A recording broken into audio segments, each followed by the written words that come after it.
serikali imepanga kununua matrekta 10,000 na kuanzisha vituo jumuishi 1,000 vya huduma za zana za kilimo katika ngazi ya kata, hatua inayoongeza tija na kupunguza gharama na kuwapa wakulima muda zaidi wa kushiriki katika shughuli nyingine za kiuchumi.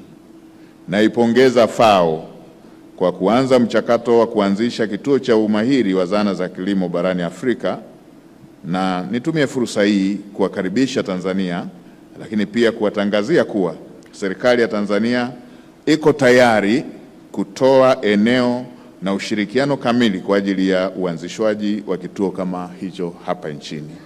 Karibuni sana. Wakati mkuu wa mkoa anaongelea ile dhana ya political agriculture, alitaja zile sifa. Nikataka kumkumbusha pia kwamba sifa nyingine ni kilimo kwa kutumia kauli mbiu, kwamba kinakuwepo kwenye kauli mbiu lakini kwenye vitendo kinakuwa hakipo. Daktari Samia Suluhu Hassan, Rais wa Jamhuri ya Muungano wa Tanzania, alichukua hatua kubwa zaidi za kutoka kwenye kauli mbiu na kwenda kwenye vitendo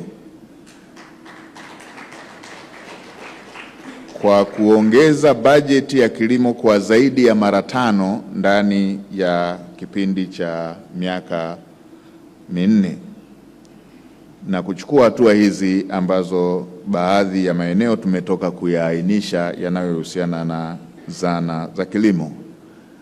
Na zana peke yake zikiwa hazitoshi kufanya kazi hiyo, Daktari Samia Suluhu Hassan aliongeza bajeti kwenye masuala ya umwagiliaji ambayo yameongezea Tanzania